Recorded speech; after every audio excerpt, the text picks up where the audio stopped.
Je suis Eliakim Wandi Kechozo, opérateur principal de développement local et cofondateur de l'Institut avec mon binôme Anis Soko et Lucien qui est devant vous. Bon, les articulations de cette soirée, à l'occasion de cette dédicace, nous aurons la parole à l'éditeur qui est tout près avec nous. L'auteur, bien évidemment, va prendre la parole. Et ensuite, nous passerons, comme à l'accoutumée ou de traduction, à la phase question-réponse. C'est-à-dire, vous aurez des questions à poser et l'auteur va répondre. Bonsoir à tous et à chacun. Je m'appelle Jean-Claude Awono, je suis professeur de lettres. Je suis aussi un chef traditionnel dans le centre. Et j'ai le privilège d'être l'éditeur de ce jeune homme, de ce jeune monsieur à la pensée longue, à l'écriture longue qui nous réunit ce soir.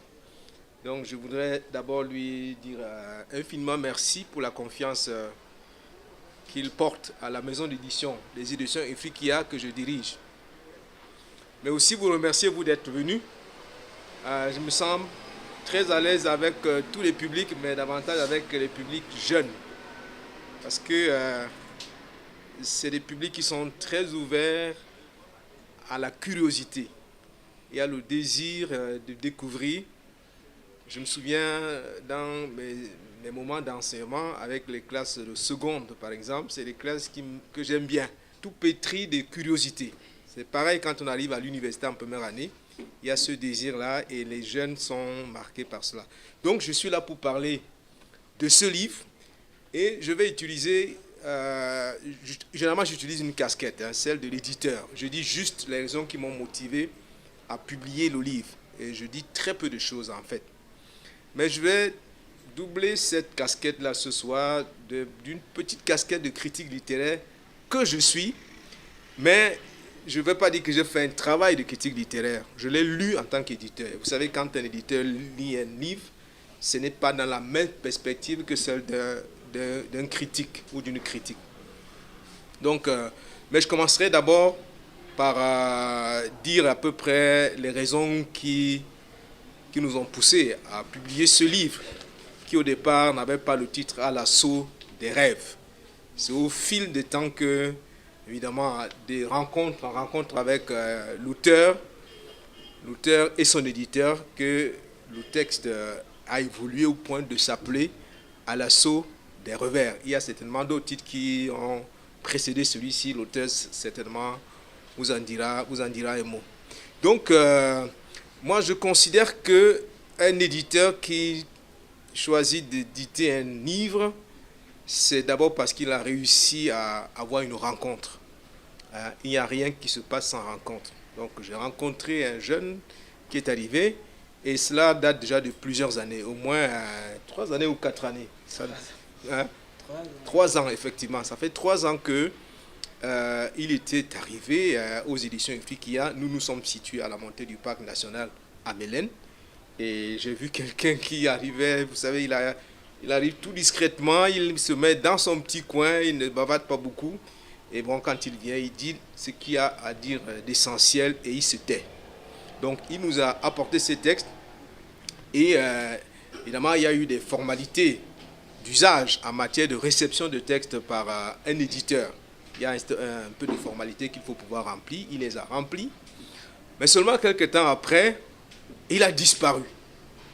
Je n'avais plus de ses nouvelles jusqu'à ce qu'un jour, je vois un appel qui me venait, je ne sais pas, je n'avais jamais reçu un appel de ce pays-là, mais avec des chiffres absolument bizarres, avec des chiffres, ce n'était ni la France et bien d'autres pays auxquels j'étais habitué, mais c'était des chiffres qui me venaient de très loin.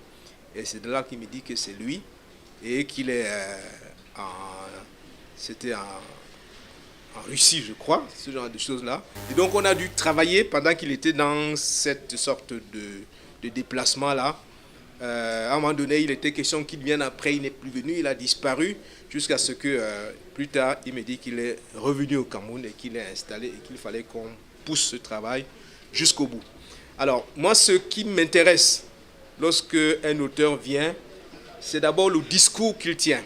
qu'est-ce qu'il pense? Est-ce qu'il affiche une détermination? Est-ce qu'il se dit, je suis porteur de quelque chose de précieux? Est-ce que je suis porteur d'une vision, d'une proposition solide que j'apporte à la maison, que j'apporte au-delà de la maison d'édition, mais à la société même dans son ensemble, à la littérature, à la pensée? Et lorsque j'ai écouté Lucien Anis, évidemment, j'ai constaté qu'il y avait tout cela dedans. J'ai noté une grande détermination, surtout, ça m'a paru quand même assez particulier, parce que c'est un travail qui était centré sur sa personne. Je voyais une jeune personne, je me disais, mon Dieu, comment est-ce que, si jeune, on peut prendre le risque de raconter son aventure? Généralement, les gens racontent leurs aventures lorsqu'ils sont au fait de leur parcours existentiel.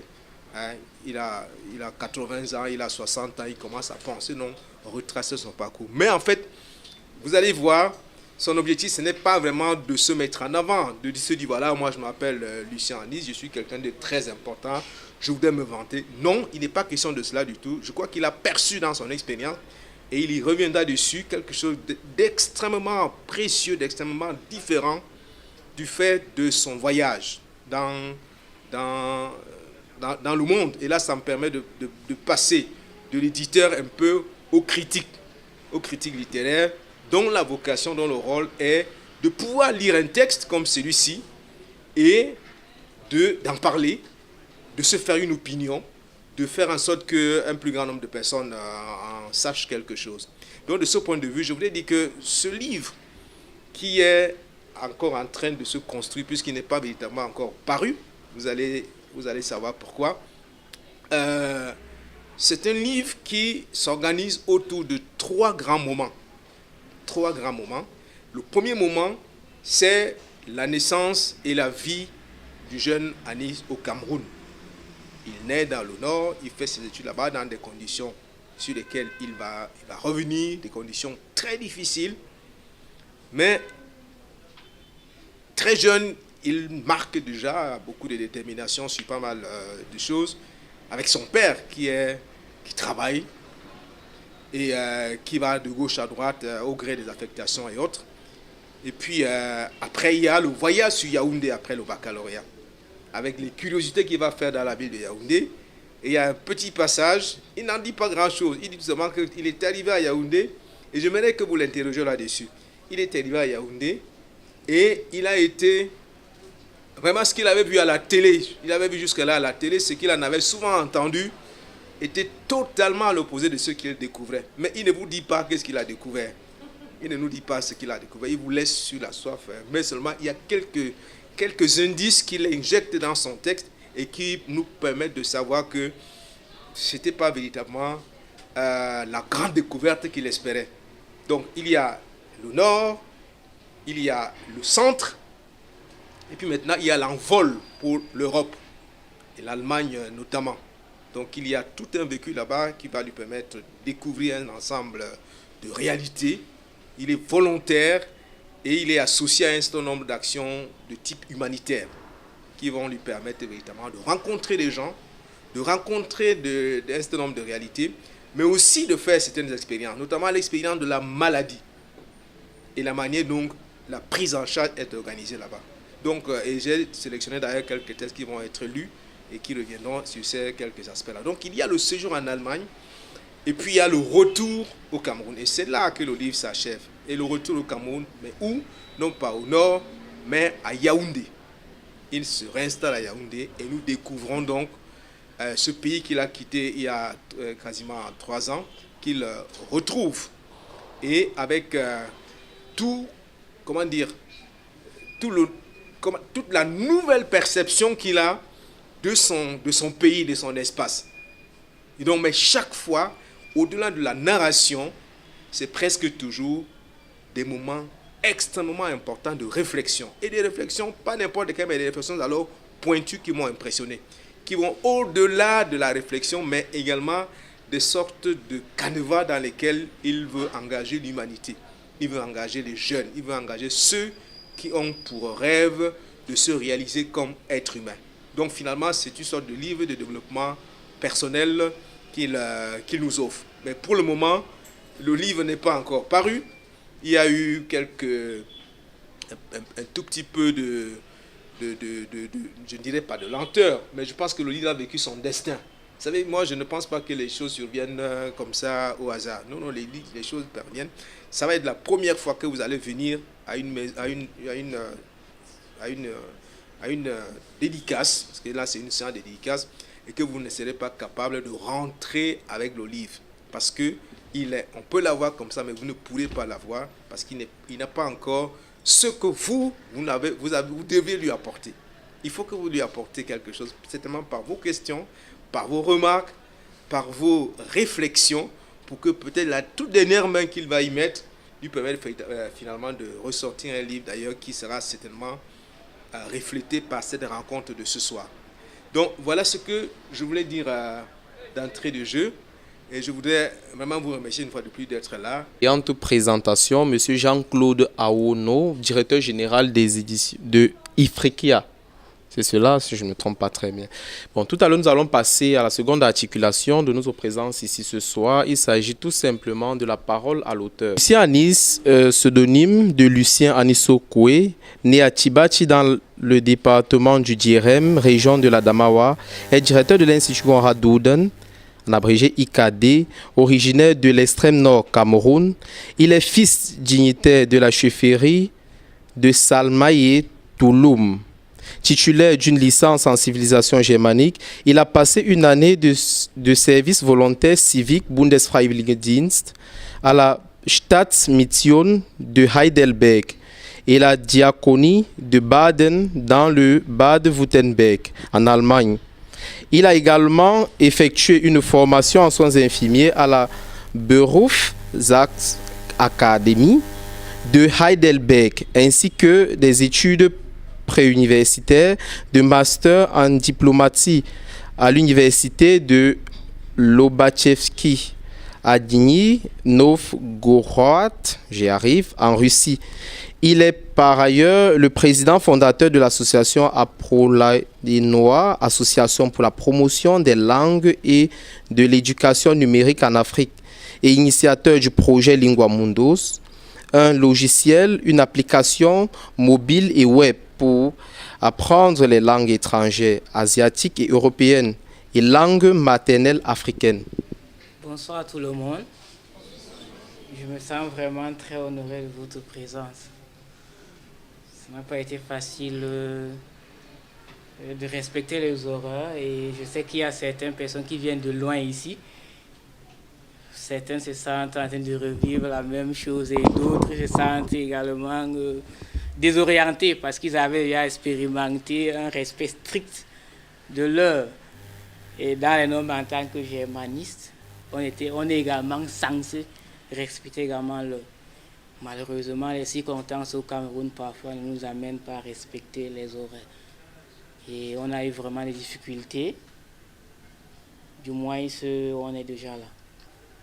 Alors, je remercie également, je peux dire, le parent, l'éditeur et tout ce qui va avec, de m'avoir accordé cette confiance. Je pense que la fois que je venais à Ifriqiya pour la première fois, je n'avais pas aussi cette vision de l'édition, de l'écriture et des difficultés qui tournent autour de l'édition. Mais la seule chose que je voulais et ma seule motivation, c'est de vouloir publier ce que j'ai écrit. Et j'ai eu cette chance. Je pense que l'éditeur m'a donné cette chance, ou bien le parent, disons, il est également chef de village, et moi je viens d'une chefferie. C'est déjà également un avantage déjà aussi. Et il m'a donné vraiment cette chance de pouvoir éditer chez lui. Quelles que les difficultés qu'on a traversées, on en a traversé tellement. Et jusque-là, la situation du pays. Alors, le contenu de ce que j'ai écrit ici, est-ce que c'est ma vie? Est-ce que c'est juste une histoire fictive? Ça reste des points d'interrogation, mais du moins je sais qu'il y a un narrateur qui raconte une histoire et on ne peut pas parfois aller au-delà de son environnement. Parfois, on s'inspire de ce qu'on a vécu. Mais toujours est-il qu'il y a une réalité. Il faut s'inspirer de quelque chose qui quitte de quelque part. On doit s'inspirer de quelque chose. Et lorsqu'on apprend certaines choses au courant de la vie, on a envie parfois de partager avec d'autres personnes. On se dit que bon, ça peut aider d'autres personnes, ça peut être utile, pourquoi pas partager avec d'autres personnes. Et on se dit que bon, qu'est-ce qu'ils vont penser? On ne parle pas là de nous. Est-ce qu'ils ne vont pas renvoyer l'image de l'histoire qu'on raconte à nous? Mais lorsqu'on se met dans la peau de l'auteur, je pense que le plus souvent, on doit laisser de côté toutes ces différentes idées qui bloquent la créativité. Alors, pour aller au vif du livre en elle-même, je l'ai produit pendant mon séjour volontaire en Allemagne. Je pense que c'est le moment crucial, le pic des événements qui m'ont obligé à essayer de mettre sur papier certaines idées que j'avais déjà préparées. J'ai fait littérature, langue et civilisation germanique. J'ai appris les bribes de la littérature, mais écrire a été toujours mon souhait. Mais écrire de quelle manière, je n'avais jamais eu une idée. Mais lorsqu'on se présente, lorsqu'on a certaines circonstances qui nous obligent à vouloir mettre sur pied ou à vouloir mettre sur papier ce qu'on vit, je pense que là, on a une inspiration. Et c'est facile, ça peut aller vite, il peut y avoir des lenteurs sur la production, il peut y avoir des lenteurs sur la correction parce qu'on n'est jamais parfait lors des premiers jets. Mais toujours est-il qu'il faudrait dire quelque chose sensé, qui peut apprendre, qui peut amener les gens à comprendre certaines petites choses de la vie qui nous semblent parfois imperceptibles. Alors, je l'ai produit, j'ai soumis avec tant de difficultés, ça n'a jamais été facile. C'est vrai, j'ai toujours aimé l'écriture, mais c'est en écrivant qu'on se rend compte que c'est pas du tout facile. Il faut écrire, réécrire, corriger, soumettre parfois d'abord à des amis. Je pense que certaines personnes ont déjà lu cette histoire 3 fois avant qu'elle n'arrive à la maison d'édition. Et même lorsqu'elle arrive à la maison d'édition, il fallait encore relire. Je pense que plus de 3 personnes ont encore relu l'histoire. Et ça veut dire que ce n'est pas du tout facile pour produire un livre. Mais le contenu est très important. Je pense que le message qu'on a passé, c'est ça qui donne peut-être, qui attire peut-être l'éditeur. Je ne sais pas ce qui a motivé, l'éditeur, mais du moins, je pense que s'il a édité le livre et en tant qu'éditeur renommé, il sait néanmoins ce qu'il a vu. Et pour rentrer sur le message, sur ce que j'ai écrit, plus les expériences de la vie, plus mon vécu, plus ce que peut-être je vais encore vivre, mon effort c'est à mettre cela sur papier. Et la littérature, elle est très importante pour avoir fait langue et civilisation germanique. J'ai lu la littérature des autres continents. La littérature germanique, lorsqu'on parle de la Germanie, je pense que l'Allemagne, l'Autriche et tous les pays frontaliers là font partie. Et il fallait toujours avoir une leçon. Donc, savoir pourquoi ils écrivent, qu'est-ce qu'ils veulent transmettre à leur population, est-ce que l'aspect culturel est maintenu. Chercher à répondre à ces différentes questions m'ont donné une voix. Et mon livre se centre plus sur mon service volontaire. Et je l'appelle, disons, on a trouvé un titre, parce qu'au début, ce n'était pas ça, l'assaut des rêveurs. Les rêveurs, rêveurs, ça se ressemble, mais c'est pas, les deux sont un peu différents. Les rêveurs, qu'est-ce qu'on entend par rêveur? Je ne sais pas, peut-être les difficultés, parce que je pense que vivre en Afrique, on est confronté plus à des difficultés. Peut-être par rapport aux autres, je ne sais pas, mais on se dit qu'on est confronté plus à des difficultés. Oh, mais il faut se déplacer pour voir que c'est peut-être la même chose partout. Peut-être on peut se créer un paradis où on se trouve, où on vit avec ses confrères et on est libre. Peut-être c'est notre mentalité, notre manière de réfléchir. Mais toujours est-il que, quel qu'en soit où on vit, il y a toujours les revers de la vie. Et parlant de revers, parlant de mon séjour en Allemagne, moi je me disais je partais dans un paradis. Et tout le monde qui ici pense pareil. Lorsqu'on part en Europe, on part en paradis. Ça c'est le paradis fini, il y a tout. Mais non, je pense le contraire en fait. Moi je pense le contraire, c'est bien, mais le travail prédomine. Si on part en dehors, c'est la même chose. Et je pense que prendre la route, ça ne vaut pas aussi la peine. Mais si on part pour apprendre quelque chose, là au moins, et revenir peut-être avec des idées nouvelles qui peuvent amener les gens, les confrères à établir, à bâtir quelque chose, ou peuvent également se sentir mieux, je pense que c'est l'idéal en fait. Si on part pour rester et mourir là-bas, je ne sais pas. Peut-être certains l'ont fait, mais ces personnes seront dessus dès les 6 premiers mois. Je donne 6 mois. Alors, j'ai des invités ici qui viennent de l'Allemagne, avec qui j'ai également le programme de service volontaire. Ils vont également prendre la parole pour essayer un peu d'expliquer ce qu'on fait. Et également, je pense qu'il n'y a personne ici, mais il y a les médias. Je pense que c'est très bien de décourager ceux qui prennent la route. Parce que ça, c'est quelque chose à bannir. L'Europe, ce n'est pas le paradis. Et ceux qui partent là-bas, ils ne disent jamais la vérité. C'est un point que je souligne également. Ils souffrent franchement. Ils ne vous disent jamais la vérité. Ils souffrent cruellement. Et ça, je ne le dis pas. Je suis là et je pense que je ne suis pas parmi ces critiques. Je ne suis pas le seul à critiquer l'Europe ou bien à critiquer la vie en Europe. Mais tous ceux qui partent là-bas voient ça du même œil. L'Europe, ce n'est pas le paradis. On peut créer son paradis partout, mais le travail, c'est l'idéal. La citation de Nelson Mandela qui se trouve là dit tout, je pense. Monsieur Mandela dit bien, dans la vie, on ne perd jamais. Soit on gagne, soit on apprend.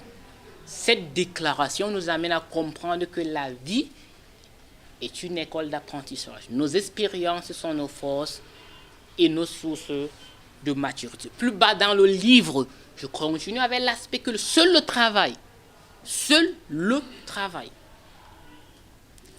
peut nous donner un but notoire. Si c'est qu'on part en Europe et qu'on ne travaille pas, ça sera pareil. Si on vit ici et qu'on ne travaille pas également, si on part en Europe, croyant que là-bas on dort et on nous sait tout sous un plat, non, ça ne se passe pas comme ça. Il faut travailler énormément pour pouvoir gagner quelque chose. Et partir de manière illégale, ça c'est quelque chose à ne pas oser. Franchement, ils dorment dans la rue. C'est dit dans le livre, parce que je travaille à la diaconie et je faisais le service humanitaire. J'étais le premier, on était au front avec les immigrés, ceux qui partent, qui prennent la route, qui meurent au désert. Récemment, on a eu ces informations. Non, c'est pas la vie. On peut construire quelque chose ici. Ce qui arrive en Europe, par la voie illégale, surtout en Allemagne, l'Allemagne qui semble être le pays le mieux socialement stable, parce qu'ils ont eu une histoire avec la guerre qui les oblige à recevoir mieux les réfugiés. Ils ont cette dette morale. Mais jusque-là, si l'Allemagne, moi j'ai trouvé que c'était déplorable, semble être le pays le mieux socialement stable en Europe centrale, c'est que c'est vraiment gravissime, c'est très grave. Ceux qui prennent la route souffrent franchement et ils ne vous disent pas la vérité. Je pense que c'est le fait qu'ils puissent envoyer certains euros reçus de manière illégale n'arrange rien de bon. Rien. C'est la différence peut-être entre l'euro et le franc CFA qui fait ça, mais les quelques centimes qu'ils envoient et que vous trouvez tellement bien, c'est de la souffrance. Ils cachent. C'est de l'hypocrisie totale. Si on travaille ici en tant que jeune, on pourrait mieux bâtir. C'est vrai, on a des difficultés, mais il faut affronter ces difficultés parce que la vie en elle, je pense qu'elle n'est pas facile. On trouve tout, mais avec le temps, on apprend qu'il faut affronter la vie. Et c'est ce qu'on a également, j'ai également appris. Et j'ai essayé de dire à travers mon narrateur, qui n'est pas moi. Là, je dis, mon narrateur n'est pas moi. Et pour essayer un peu d'écarter cette image, j'ai mis un pseudonyme. Lucien, oui, c'est vrai, mais ce n'est pas mon nom. Mon nom n'a jamais été Lucien, c'est un prénom européen qu'on m'a attribué et j'accepte, oui, mais ce n'est pas mon nom. Ce n'est pas du tout mon nom. Et anis, c'est également une fleur, je pense, une fleur là. Un thé, ce n'est pas mon nom. Donc, c'est un pseudonyme que j'ai donné. Et là, c'est Lucien Anis qui écrit le livre. Et c'est un narrateur qui parle, qui n'est pas également moi. Il essaye juste de peindre un peu une société subdivisée en plusieurs niveaux. L'Europe, l'Afrique, je pense que ce sont les deux milieux. Il y a également le centre et le nord. Donc, ces trois moments dont l'éditeur a également fait. Bien, bonsoir. Je suis Néline Zofou, stagiaire aux éditions Ifrekia. Le passage, bien l'extrait que je vais vous lire, je l'ai intitulé « Entre les murs de l'hôpital ». Ok. Depuis un certain temps, je souffrais de violents maux de tête. Mon chef était au courant de cela. Un soir, il me proposa son aide. Nous devions consulter un neurologue qui était dans une autre ville. Je ne pouvais en aucun cas rejeter son offre. Il était pratiquement 14 heures lorsqu'on quitta la résidence. À l'hôpital, l'on m'avait posé quelques questions auxquelles j'avais clairement répondu. J'avais expliqué ce qui n'allait pas. Il m'avait alors demandé de rester dans la salle d'attente pour quelques minutes. Le médecin resta causer avec mon chef. Quelque temps après, il vint me rejoindre dans la salle d'attente. Lorsqu'il revint, on causa sans que je ne me fasse le moindre souci.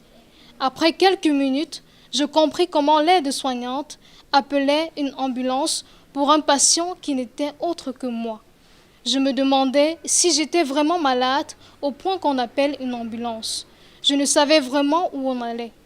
À destination, je me rendis compte qu'on était dans la grande psychiatrie de Wiesloot.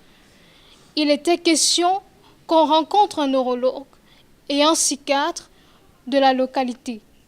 Comme elle n'était pas là, il fallait que je reste là pour la nuit, chose que je ne voulais pas entendre. Je remis toutes mes pièces à conviction avec les objets en métal comme ceinture, clés, etc. Lorsque j'entrai dans ma chambre d'attente, je fus emporté par une grande vague de visions. Étant assis sur la chaise, entre ces quatre murs, je contemplais tellement la veilleuse de 6 ampoules, accrochée sur un plafond de la maison au point d'entrer dans un rêve profond, sans toutefois savoir. Tout le parcours de ma vie se mit à défiler dans ma tête. Je me posais beaucoup de questions. Je ne sus comment je fis pour prendre du papier et rédiger tout ce qui me venait à l'esprit. Je ne comprenais pas ce qui se passait en moi. J'étais devenu étranger à mon propre corps. Si quelqu'un m'avait demandé à cet instant qu'est-ce que j'écrivais, je lui aurais sûrement répondu « Je ne sais pas ». Après plusieurs heures, je fus emporté par un sommeil profond, la tête posée sur la table. Réveillé en sursaut, je ne savais ce que cela voulait dire. À partir de cet instant, je pris la décision d'écrire. Le mur blanc me consolait et m'encourageait à écrire davantage. Nul sans ignorer qu'un billet d'avion n'ouvre jamais le chemin du paradis, si ce n'est comprendre le monde, notre entourage avec exactitude. Le lendemain, le médecin me fit plusieurs tests et échographies. Plusieurs tests du quotient intellectuel furent ainsi pratiqués. Je vais totaliser plus de 120 points. Pour elle, c'était un résultat fabuleux. Moi, je pensais que Fait dans les bonnes conditions, ces tests auraient totalisé un score plus intéressant encore. Les examens permirent à la psychologue de savoir ce qui perturbait ma santé. Elle me fit comprendre que je souffrais d'une dépression nerveuse causée par le stress. Je devais prendre des antidépresseurs et rester dans le centre pendant 3 jours. Les médicaments que je prenais me fatiguaient tellement que même la nuit, je me fatiguais sans avoir fait le moindre effort. Je me sentais toujours épuisée et vidée de toutes mes forces. Pendant une nuit dans cet hôpital, je fis un rêve pas comme les autres. Je me trouvais au sommet du Königstuhl de Heidelberg, lieu où on peut admirer toute l'étendue de la ville. Il se faisait tard et je ne voyais que des lumières où resplendissait toute la ville. Une voix me demanda alors si j'avais oublié ce que je lui réclamais depuis des années. Ma réponse était évidente. Je ne savais pas de quoi il s'agissait précisément, car j'avais demandé une multitude de choses que je ne pourrais restituer avec exactitude. La voix me fit comprendre que l'une des demandes et doléances s'était faite plus insistante que toutes les autres, plus de 5000 fois. De ce fait, je savais déjà de quoi il s'agissait. Certes, on ne pouvait avoir de réponse à tous les éléments et mystères qui se passent dans la vie. Moi, je voulais toujours connaître l'origine de la maladie de ma mère. La voix me dit, « Mon fils, jusqu'ici, tu t'es débrouillé seul. Je ne t'avais donné ni directive, ni condition. Tu as forgé ton chemin toi seul, selon ta conscience. Tu pourras arriver à tes fins. Sois juste sage et fais le bon choix. Ne regarde pas ce qui t'arrive aujourd'hui du mauvais côté. Cela te sera d'une grande valeur. » Merci. Je pense que c'est un extrait très émouvant. Cet extrait revient 2 fois dans le livre. Au début et là, c'est le milieu du livre, je pense. Je ne me trompe pas. Mais je pense que c'est ça, c'est le cas. Ouais. Donc, c'est, je pense, le moment où j'ai pris vraiment la décision de tout mettre au clair. Il y a une part de vérité, mais je pense que la seule stricte vérité, c'est que selon moi, le moment idéal où j'ai pris la décision de tout écrire et de publier. J'avais des bribes de manuscrits avant, mais j'ai décidé à cet instant de tout écrire, de tout finaliser, et je pense que c'est le moment fort du livre. On peut voir ce que les autres ne voient pas. Qui est le croyant rationnel? D'après mon expérience, lorsqu'une personne se lève pour faire un témoignage à l'Église, on peut déjà situer son statut et son niveau de croyance. Le croyant rationnel pense et sait que son premier devoir en tant qu'homme, c'est de vivre à la sueur de son front. Il sait qu'il faut travailler sans relâche. Pour lui, la vie sur terre est sacrée et divine. C'est à travers ses actes et son travail qu'on sera jugé. On ne vit qu'une seule fois, et vivre, c'est se donner les occasions de faire de bonnes actions. Le croyant rationnel pense et est convaincu que Dieu aime les travailleurs, veille et supervise toutes les innovations. Il est convaincu que Dieu haït l'ignorance. Il est par conséquent prêt à acquérir toutes les connaissances, car comprendre la nature, c'est se rapprocher du Créateur divin. Il est convaincu que Dieu haït la débauche, que mentir ou trahir quelqu'un, c'est faire du mal à soi-même, car il faut aimer son prochain comme soi-même. Le croyant rationnel sait que s'il travaille vigoureusement pour un projet ou une recherche tout en priant avec dévouement, il fera un travail impeccable. Il sait que le pasteur ou le prêtre ne sont pas des dieux. Il est le seul maître de ses actions auprès du divin. Il sait voir le bien des autres et non le mal dans ce qu'ils font. Les personnes constituent son hymne de tous les jours. Il loue son Dieu intérieurement dans son esprit à tout moment, quel que soit le lieu où il se trouve. Il ne lève jamais la voix pour que les autres sachent qu'il est croyant plus qu'eux, mais le prouve par ses actes de bonté. Il fait le bien parce que c'est bien de faire le bien et ne s'attend pas à une récompense, même venant de Dieu, mais il implore juste sa gratitude. Un croyant irrationnel, par contre, pense tellement à une vie d'après-vie, au point de s'oublier et d'oublier le monde qui l'entoure. Il pense tellement au paradis, au point où la vie sur terre est très difficile pour lui. Travailler ou faire des efforts pour avancer est très pénible à ses yeux. Il aimerait vite mourir pour rencontrer Dieu et ne plus travailler. Il s'ôterait lui-même la vie si cela n'était pas prohibé pour accéder au monde où on ne travaille pas, où on trouve tout ce qu'on veut en un claquement de doigts, le fameux paradis. S'il fallait acheter le paradis, il vendrait et sacrifierait sa famille et sa maisonnée pour y parvenir. Il travaille très peu, mais pris à longueur de journée. À toutes les secondes, il a les genoux au sol et les bras vers le ciel. Alors qu'on a l'habitude de dire qu'il faut prier comme si tout dépendait de Dieu et travailler comme si tout dépendait de nous. Il se moque éperdument de tous les gens qui n'adhèrent pas à sa croyance, pire encore dans son église. Il est prêt à renier même ses frères légitimes ou chrétiens qui ont commis un péché dont ils se sont repentis devant l'Assemblée. Tout ce qu'il possède, c'est pour l'Église. Il est prêt à donner toute sa fortune aux pasteurs ou aux prêtres qui abondent déjà de richesses. Il croit tellement au miracle au point d'être sûr qu'il va marcher sur les eaux ou ressortir d'un feu ardent indemne devant tout le monde. Le prêtre ou le pasteur est plus que son père géniteur, même s'il a 100 ans de plus que lui. Il est prêt à l'appeler « papa » sans frisson. Les prêtres ou les pasteurs sont plus valeureux que son conjoint ou sa conjointe et lui-même, en personne. Il le démontre par ses salamalek exorbitants. Aider son prochain n'est qu'une futilité. Le mieux, c'est d'acheter les gouttelettes d'eau bénite à 100 000 francs la bouteille pour chasser les démons qu'il voit partout. D'ailleurs, il connaît le nom de tous les démons reliés à tous les maux de la société. Il voit la sorcellerie et la magie dans tout ce qui se passe autour de lui. Celui qui gagne bien sa vie est un magicien qui aurait vendu sa famille ou son âme au diable.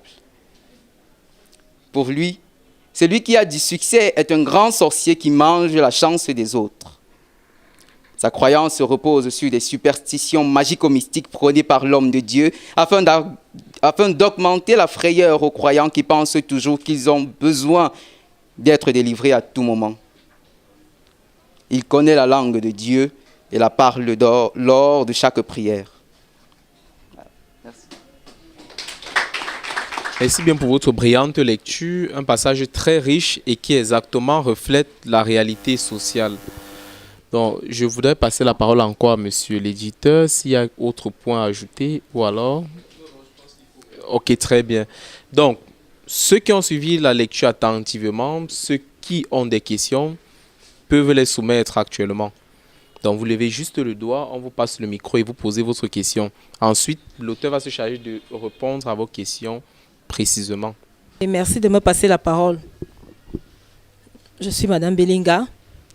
Je salue le travail qui a été abattu par notre jeune frère. Il est merveilleux. J'ai beaucoup aimé les 2 textes qui ont été lus. J'ai aussi apprécié sa présentation. La présentation où j'ai retenu quelque chose. Il disait que il écrit pour décourager ceux qui voudraient voyager.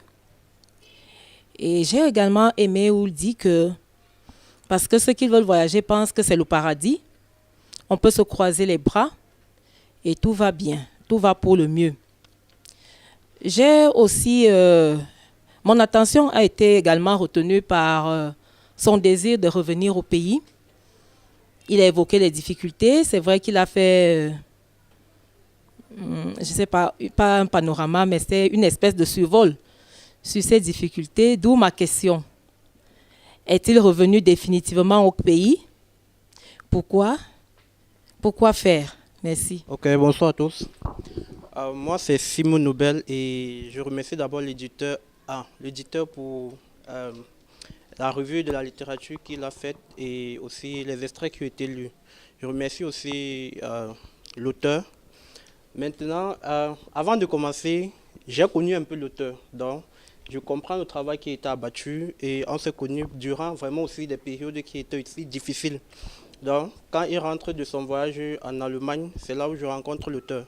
Et sur ce point, il m'a beaucoup appris. Donc, c'est question d'expérience aussi vivante. Maintenant, j'ai quelques questions qui me taraudent un peu l'esprit. Premièrement, le narrateur, je ne sais pas trop si le narrateur, c'est M. Anis Sokwe ou le narrateur, c'est une autre personne, puisque quand la manière de parler, c'est comme si c'était lui qui rédigeait. Mais tout à l'heure, il nous l'a dit, que je ne sais pas trop si je peux paraphraser les propos, il nous a dit que ce n'est pas lui, quelque chose comme ça là. Donc, il se place juste dans la peau d'une personne. Ok, ça c'est la première. La deuxième question maintenant, c'est à qui s'adresse en fait l'ouvrage? Est-ce que c'est aux jeunes qui partent étudier, qui veulent peut-être traverser le pays, ou est-ce que c'est aux jeunes entrepreneurs qui sont, ou je veux dire aux jeunes Camerounais qui sont ici et qui ont pour intention de traverser? Est-ce que c'est juste un livre de motivation? Donc voilà ma deuxième question. La troisième, c'est quelles sont les recommandations du plan, de l'expérience de vie qui a été faite, des maladies et de tout ce qui a été lu. Quelles sont les recommandations que vous faites à la fin, à nous qui sommes jeunes et qui avons des projets? Peut-être en venir ici, nous pouvons trouver la source ou nous pouvons trouver l'inspiration aussi pour construire un avenir meilleur. Donc, la troisième question, ça sera à propos des recommandations. Donc, je crois que je vais m'arrêter là. Merci beaucoup. It is rather unfortunate that there are some lines that they have been unfolding, but some of us happen not to understand. So my first question is there an English version? If not, maybe you should think about that. Because us, the Anglophones too, would like to be impregnated with a story our author is writing, or the story our author is explaining. That's my first question. The second worry I have is, we wish to know who is the author. Is the author proud of the work he is presenting or not? Why is the author being hidden here? Because most of the times when we see a novel, we're interested to know the background of the author. Most of the times, the background of the author gives more power to the story. That is my second worry. Why is the author not known? And if the author is known, who is the author? We want to know the author. My other question is, what is the author's advice to the youths, especially most of us who want to travel out? Because that is our aim. We have the sole impression that abroad it is much better than here, despite all odds. So those are some of my worries. Maybe as time unfolds, I'll come up again. Thank you. Mais tout d'abord, nous aimerons répondre aux trois questions, bref, aux trois intervenants qui ont posé des questions tout à l'heure. La première était Madame Belinga. Elle a posé la première question qui était de savoir, si l'auteur est revenu définitivement au pays, si oui, pourquoi? Merci pour cette question, Madame Belinga. Je m'attendais déjà à cette question. Donc, ce n'est pas une surprise déjà. Alors, je pense qu'il y a un adage, ou bien c'est un proverbe, je ne sais pas, dans tous les cas, qui dit lorsqu'on voyage, on a toujours quelque chose à raconter. Et moi, me déplacer, avoir des expériences, je pense que c'est quelque chose que j'aimerais toujours avoir. Mais est-ce que je suis venu au Cameroun définitivement? Ça dépend. Disons que j'ai des projets, j'étudie, j'apprends, je fais les recherches, j'apprends toujours et je vais me déplacer. Donc, je suis venu, mais j'ai mis quelque chose sur pied. Disons, là, on est là dans une de nos structures. Je suis cofondateur de cette structure avec un de mes partenaires et c'est l'Institut Conrad Douven qui permet normalement de défendre un centre de culture. Disons, c'est un centre de culture et non un centre culturel déjà. Et on met sur pied ce qu'on a appris et on essaye d'aider les gens. Ce qui aimerait traverser. Je pense que c'était votre question. Qu'est-ce qu'il faut suivre? Vous avez également parlé de ça, si je ne me trompe pas. quel est le conseil qu'on donne aux jeunes. Et j'ai un couple, certains de mes partenaires, on travaille ensemble pour remédier à ce problème dont on fait face. Ils sont là derrière. J'aimerais qu'ils parlent un peu avant de reprendre la parole. Il s'agit de monsieur et madame Essiane, venant de l'Allemagne, et je pense qu'ils peuvent mieux expliquer. Et le travail qu'on fait ici, le partenariat qu'on a signé, en quoi ça consiste pour la jeunesse. Parce que nous, on est jeunes, eux, c'est un couple jeune, et je pense que physiquement, ils vont se présenter et le travail qu'on fait répond déjà à la question. Après, je veux continuer. Bonsoir à tous. Je me nomme Monsieur Essiane Martin Paul. Je suis ici avec mon épouse. Et c'est un privilège pour nous. C'est un immense privilège. Je le dis parce que la personne qui nous a invités est une jeune personne. Généralement, lorsque nous nous déplaçons, chaque fois que nous venons au Cameroun pour des conférences, nous sommes invités par des personnes d'un certain âge, des gens qui ont déjà eu un certain parcours.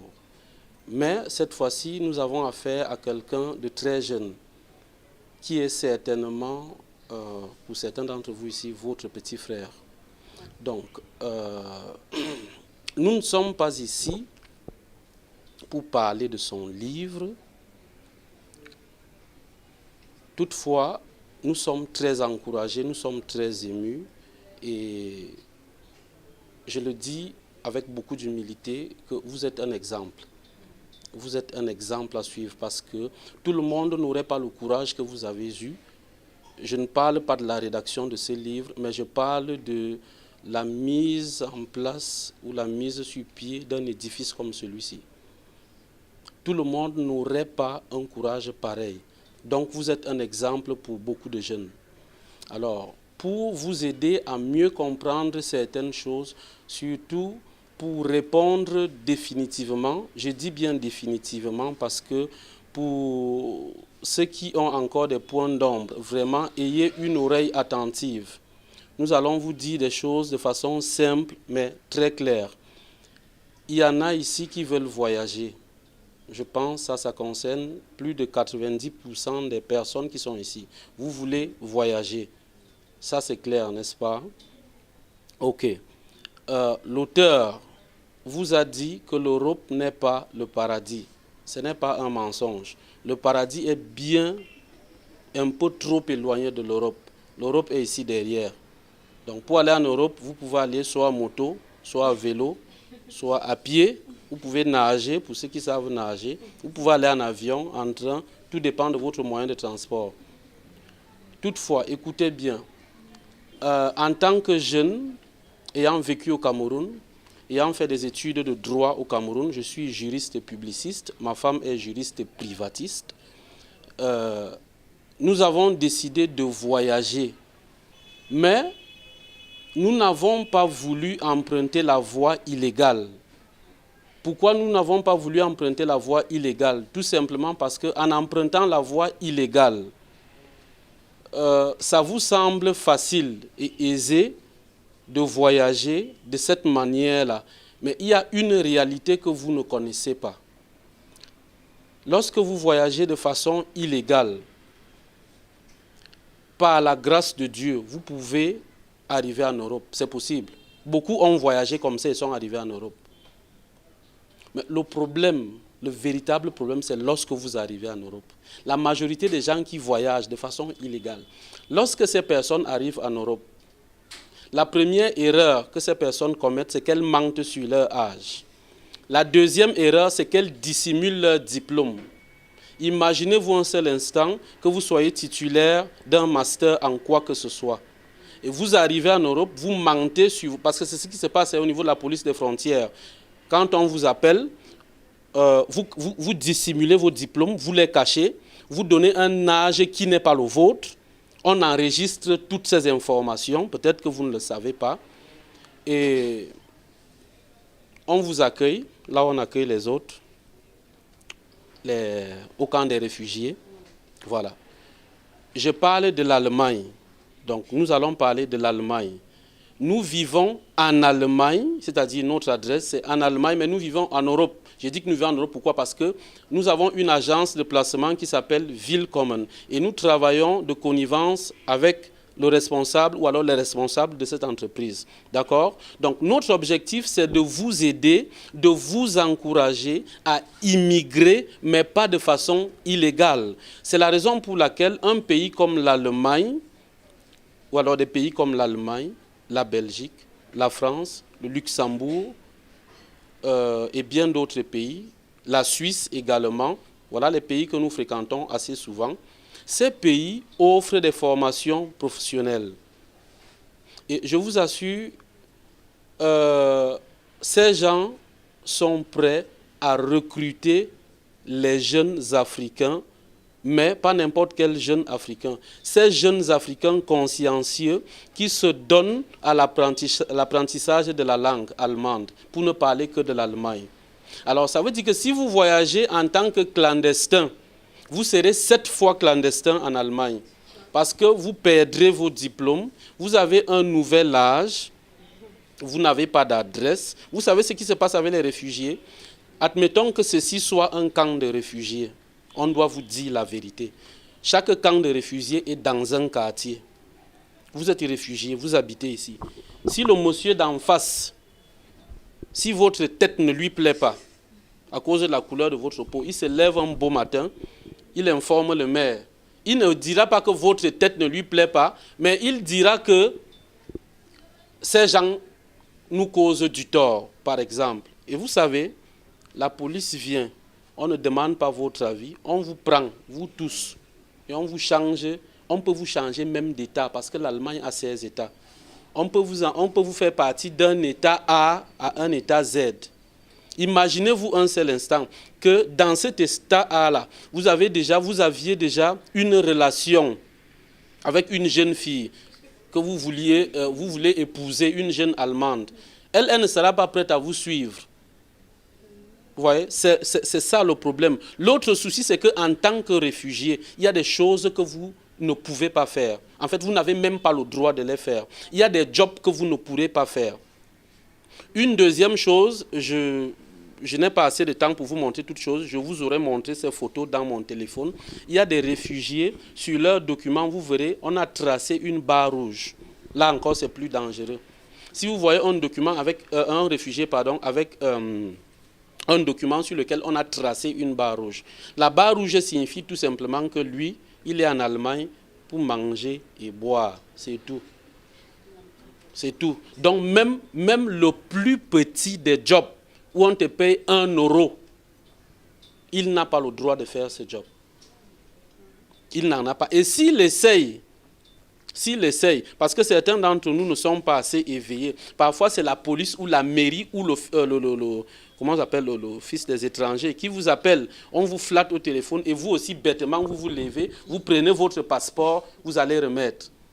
C'est une erreur. Lorsque vous remettez votre passeport à une autorité, ça veut dire que vous lui donnez la possibilité de vous rapatrier quand elle le voudra. Mais si cette autorité n'a pas votre passeport, on ne pourra pas vous rapatrier. On ne vous rapatrie pas sans votre passeport. Je ne sais pas si jusque-là je me suis fait comprendre. Alors, nous sommes ici pour vous dire que, avec l'aide de vos dirigeants qui sont ici, nous avons mis sur pied un institut ou une institution qui vous aide à traverser de façon légale. Vous avez en Allemagne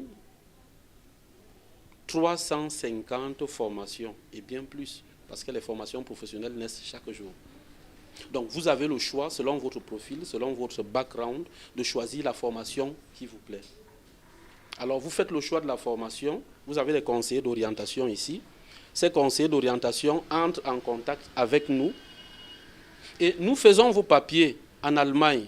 C'est aussi simple que ça. Vous voyagez de façon légale. Et une fois en Allemagne, si vous avez décidé de voyager en tant que, on les appelle en allemand les Azubi. Si vous avez décidé de voyager en tant que Azubi, ce qui, à mon avis, est une chose glorieuse et bonne, vous aurez la possibilité non seulement de commencer à payer vos impôts. Mon mari s'est déjà présenté, moi je suis Madame Essiane. Et il vous a dit, nous vivons en Allemagne et nous avons créé une agence pour faciliter le voyage légal des Camerounais parce que ça fait toujours très mal de voir tous ces Camerounais qui meurent dans le désert. Pourtant, le Cameroun a la ressource nécessaire pour partir en Europe par des voies légales. Merci. Et nous vous encourageons vraiment à éviter de prendre la route. Vraiment, nous avons déjà eu à conseiller des parents, des enfants qui nous appellent vraiment désespérés. L'enfant, il a déjà tout essayé. Moi, je dis toujours, rien de grand ne s'accomplit sans sacrifice. La langue allemande est certes pour certaines personnes un peu difficile. Je dis bien un peu difficile. Elle n'est même pas difficile pour quelqu'un qui veut vraiment voyager pour l'Allemagne par des voies légales. La langue n'est pas difficile. Ce n'est pas parce que nous vivons en Allemagne que je le dis, non. Il suffit simplement de s'appliquer et vous allez parler. On n'a pas besoin que vous parliez comme si c'était votre langue maternelle, non. Mais ne serait-ce que la communication, ça vous facilite l'intégration. Maintenant, ceux qui décident de prendre la route, excusez-moi, c'est des paresseux. C'est simplement des paresseux. Vous qui êtes là, qui êtes jeune, vous avez la possibilité de vous asseoir. Vous dites, je prends une année où je vais apprendre, m'asseoir. Voici un centre de langue qui a de très bons encadreurs. Je sais de quoi je parle parce que je connais certains encadreurs ici. Vous prenez la peine, vous dites, bon, j'ai un an où je m'assois, je fais mes cours de langue et là, j'ai la possibilité de voyager légalement pour l'Allemagne. Lorsque vous arrivez légalement, je vous assure, vous n'avez pas trop de maux de tête. Maintenant, M. Lucien a dit dans son, je crois que c'était un extrait de son livre, cette partie, c'est un peu la partie, ce que vivent 80 voire 90% des Camerounais en Europe, mais ils ne vous le diront jamais. Presque tous ces Camerounais souffrent beaucoup de ce qu'on appelle le stress, la dépression. Pourquoi? Le Cameroun participe à 80% à produire ce stress. Parce que certaines familles se disent que ah, mon fils a voyagé, il est en Europe, il est en Allemagne, oh, il travaille déjà. Foutaise, excusez-moi. Parfois, l'enfant ne travaille même pas. Mais le parent ne sait pas ça. Mais parce qu'au Cameroun, il faut qu'on montre cette image de l'Europe qui est le paradis. L'enfant est obligé de s'endetter et à un moment donné, il peut péter les plombs. Ça, c'est la réalité que certains ne vous diront pas. Ne va véritablement en Europe que celui qui a le mental fort, surtout en Allemagne. En Allemagne, si vous n'avez pas le mental fort, je vous dis, je suis désolée, vous ne pouvez pas vous en sortir. Vous allez vous retrouver en train de travailler pratiquement 8 heures par jour. Quand je dis 8 heures, c'est 8 heures de travail. Ce n'est pas 8 heures au travail. C'est 8 heures de travail. Ça veut dire quoi? Si vous devez travailler à 8 heures, vous allez travailler de 8 heures à 16 heures. Ce qui est, ma foi, un peu impossible au Cameroun parce qu'on connaît les réalités. Quelqu'un arrive au bureau à 10 heures et il rentre à 14 heures et il sait qu'il était au bureau et il a travaillé. Non, c'est pas ça, c'est pas du tout ça. Et quelqu'un qui a vécu dans un système comme cela au Cameroun, lorsqu'il arrive en Europe et on lui impose cette manière de travailler, ma foi, il y a de quoi péter les plombs parce qu'il se dit, je ne peux pas, je ne peux pas. C'est pour ça que c'est clair que quelqu'un va te dire, moi je ne peux pas vivre en Europe et quelqu'un d'autre te dit, ah ma foi, moi je peux bien m'en sortir en Europe. Tout dépend de comment chacun gère son stress. Certains ont réussi à dompter la famille au Cameroun en disant, vous savez, arrêtez, je prends soin du peu que je peux, je vais pas aller au-delà de ce que je peux faire. Et il a une stabilité qui permet que l'argent qu'il gagne, il puisse vivre et aider sa famille. Mais maintenant, celui qui veut vivre au-dessus de ses moyens, le dernier iPhone 11, c'est quoi qui est déjà sorti là? Le 12 Pro Max. Je veux le 12 Pro Max. Vous allez vous endetter, prendre les crédits à gauche, prendre les crédits à droite. Ma foi, c'est normal qu'à un moment donné, vous pétiez les plombs. Pourtant, le système allemand est fait de telle sorte que vous avez la possibilité de subvenir à vos besoins. Voici le programme Bundesfreiwilligendienst. C'est un programme, franchement, je dis, il est hyper good, il est très bien parce que vous partez, vous êtes des bénévoles. Mais vous avez, ce n'est pas un salaire, mais vous avez quelque chose qui vous permet de vivre. Vous êtes logé, vous êtes parfois nourri. Votre ticket de train est payé par votre employeur. Vous avez le minimum pour vivre. Disons quoi, que c'est 400 €. 400 € honnêtement pour quelqu'un qui va faire du bénévolat. Au Cameroun, quand on dit bénévolat, même on ne te paye pas. Même le taxi, on ne te paye pas. c'est le bénévolat, tu peux vraiment faire le bénévolat. Par contre, en Allemagne, vous avez cette possibilité-là, qu'on vous donne ne serait-ce que 400 €. Vous ne payez pas le loyer, on vous paye le loyer. On vous donne, il y a ce qu'on appelle les Zuschüsse, je ne sais pas si quelqu'un peut traduire, des bonus, disons comme ça, des petits bonus dans votre salaire encore. En plus des Freiwilligedienst, vous avez la formation. Je vais un peu prendre juste l'exemple de la formation dans le domaine de la santé. Le domaine de la santé, c'est un domaine qui est tellement prisé en Europe parce que la population européenne, elle est vieillissante et elle a besoin, en fait, ils ont tellement besoin du personnel dans la santé. Et nous disons toujours, mieux vaut voyager légalement et aller être ne serait-ce qu'infirmier en Europe que de passer par la route et aller mourir dans le désert. Surtout qu'en étant infirmier en Europe, vous avez la possibilité de pousser. Vous pouvez faire des études après. Vous n'êtes pas obligé de vous limiter à l'infirmerie. Pour ceux qui disent, entre guillemets, que c'est le sale boulot. Vous n'êtes même pas un peu obligé de vous limiter à ça. Considérez cela un peu comme un tremplin pour entrer en Europe et ça va vous permettre de pouvoir, pourquoi pas faire des études de droit? Pourquoi pas? Pourquoi pas faire des études de médecine? La médecine est tellement bien enseignée en Europe. Pendant les formations, vous êtes payé. Vous êtes payé, vous avez un salaire. Le salaire vous permet de vivre, de payer votre loyer, vraiment de vivre, excusez-moi, un peu comme des princes. Vous avez toute cette possibilité. Pourquoi prendre le risque de prendre la route? Pourquoi prendre ce risque? Vraiment, je ne vais pas être très longue. Vous avez le directeur.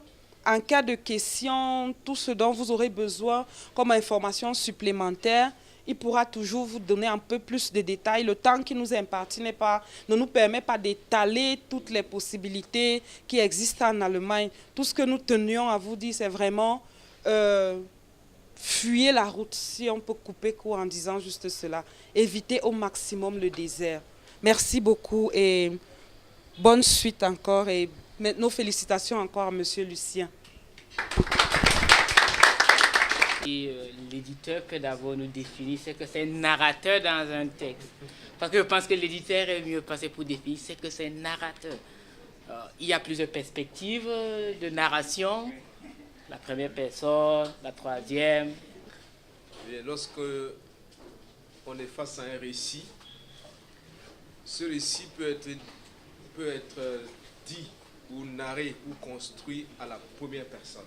C'est-à-dire que il y a quelqu'un qui dit « je » et qui parle de lui et des autres. Donc tout le récit s'organise autour de sa personne.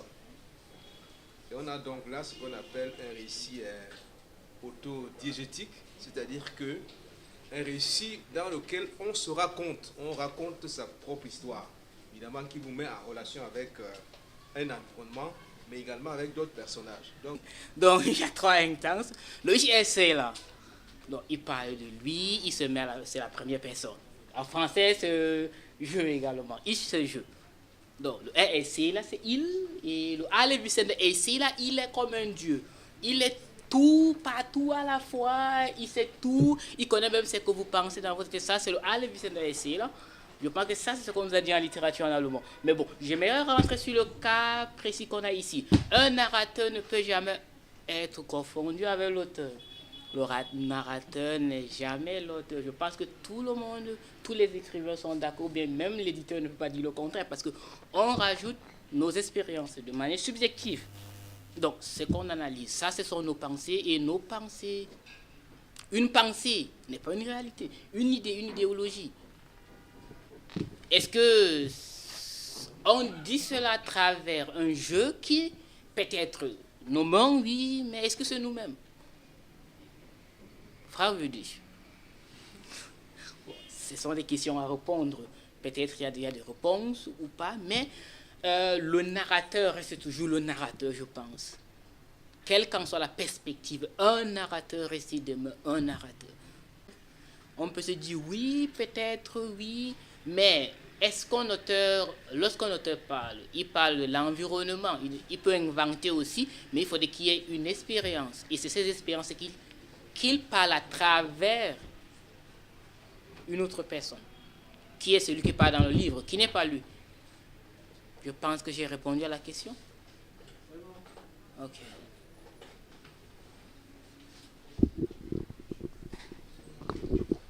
Ok, donc nous retenons là que le narrateur peut être l'auteur, mais l'auteur n'est pas forcément le narrateur. Très bien. Donc la deuxième question, je ne sais pas si je me trompe. La troisième. Très bien. La troisième question, quelles sont les recommandations? Quelles sont les recommandations après l'histoire vécue, après tout ce qui a été écrit? Qu'est-ce que vous recommandez aux jeunes?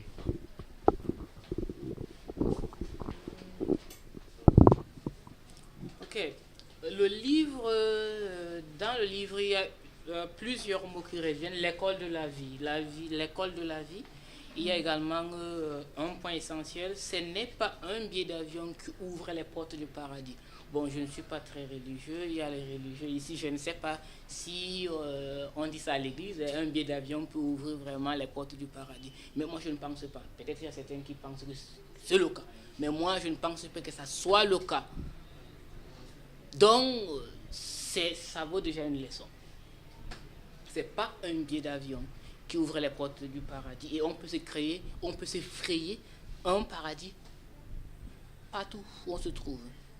C'est d'abord mental, le travail aussi, parce que quel qu'en soit, on doit toujours travailler pour s'en sortir.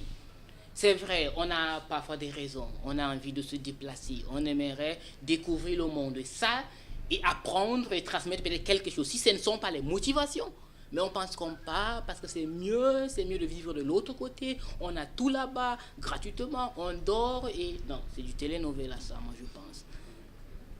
C'est pas ça la réalité. La réalité, c'est il faut d'abord travailler. Et en tant que jeune, je pense qu'on a des difficultés, mais on peut s'en sortir. On essaye de montrer un peu l'exemple parce qu'on s'efforce. On est forcé de frayer un chemin dans tout ce bazar, dans toutes ces difficultés qu'on a. Je pense. Et il y aura une prochaine séance de dédicace. Je pense qu'il y aura les représentations diplomatiques. Là, on a eu de pression. On n'a pas pu les inviter et il fallait les inviter une semaine avant. Et l'ambassadrice, je pense qu'elle n'est pas là, l'ambassadrice de l'Allemagne. Bien sûr, le livre parle de l'Allemagne et on est passé là. Elle n'est pas là, elle est en congé. Et on s'est dit, bon, c'est pas bien d'inviter l'ambassadrice, si bien qu'on sait qu'elle n'est pas là. Et elle pourrait être là sûrement en septembre. On a prévu une séance de dédicace générale en octobre, début octobre. Avant le 15 octobre, elle sera là et ça ne sera pas ici. À United Hotel, je ne sais pas si vous avez entendu parler de ça, c'est à Bankomo. Il y aura une grande pelouse, une grande tribune. Et ils seront là. Là, vous allez poser vos questions et ça va répondre sur des thématiques qui nous concernent. Les jeunes, l'Afrique et l'Europe. Parce qu'on vit dans une c'est l'ère de la mondialisation. On a tout. Aujourd'hui, ça nous permet normalement, les réseaux sociaux nous transmettent certaines images. Nous également, on doit essayer de faire une certaine idée. Et il y a une réalité qu'on ne peut pas s'échapper. Et eux, ils vont essayer de répondre à certaines questions parce que nous, on n'a pas de rapport direct avec les ambassades et les consulats. Et il faut parfois ce genre de séances de dédicace et on doit également créer ce qu'on appelle la littérature pour qu'ils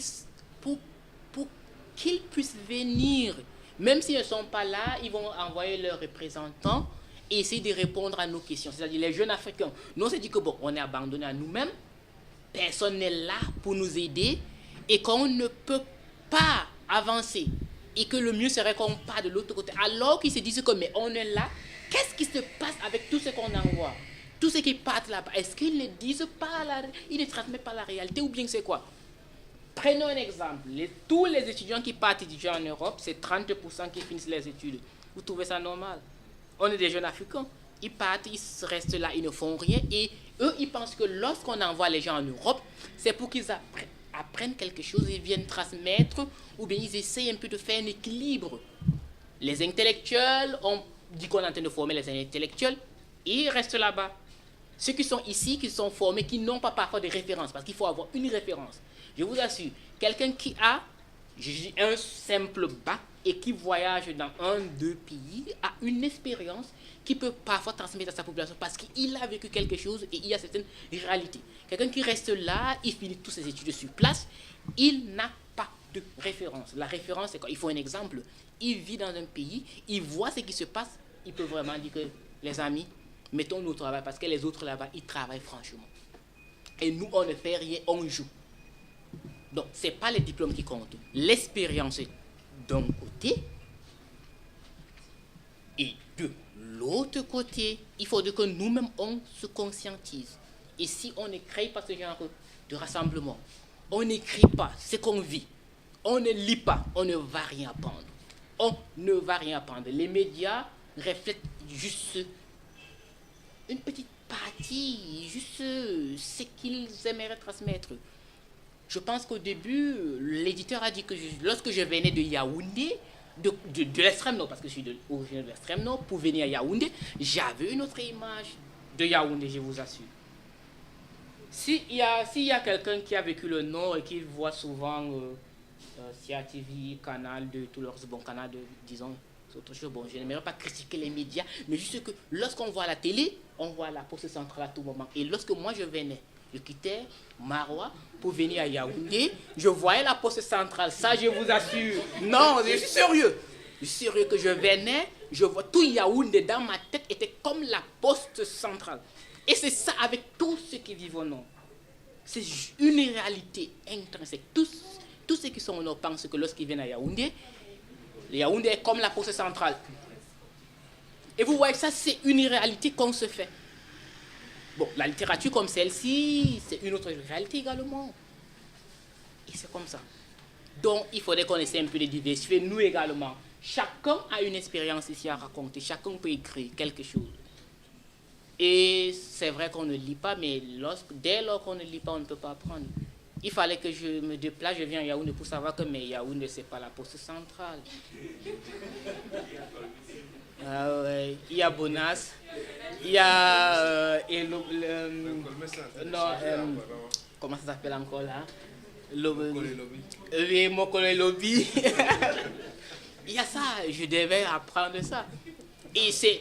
Peut-être que ce n'est pas que le Cradat, c'est peut-être bien, mais c'est juste à côté du Cradat que j'étais fatigué. La colline, je viens des plaines, d'une zone pleine, et souvent, je n'ai jamais vu ça. Monter une colline, descendre, monter, c'était fatigant. Je dis que, mais c'est quoi, je n'ai jamais vu ça. Je quitte toute la journée, j'étais assis, les pieds engourdis, déjà enflés. Je viens, je suis dans le taxi, je dois descendre, tous ces pavés-là. Mais c'est quoi, c'est Yaoundé ici, je ne me suis pas trompé. Donc, c'est vraiment ce que tous ceux qui sont en Europe pensent. Et nous ici également, on pense que l'Europe est également bon. Sur le plan physique, global, général, peut-être oui. Mais le fonctionnement peut être également pareil. Comme ceux qui sont en Europe pensent de Yaoundé, c'est également, nous sommes ici, nous avons également une idée de l'Europe qui n'est pas également parfois, qui n'est qu'une projection médiatique, je pense.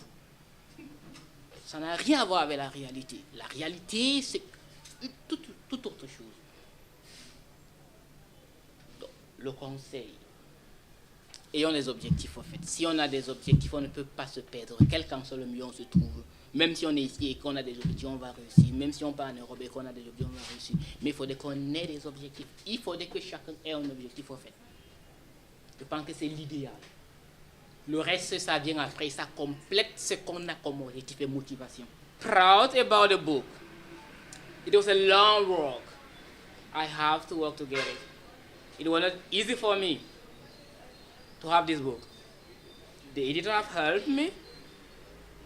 I've read, I want to tell it, there was many mistakes. Have helped me to correct those mistakes.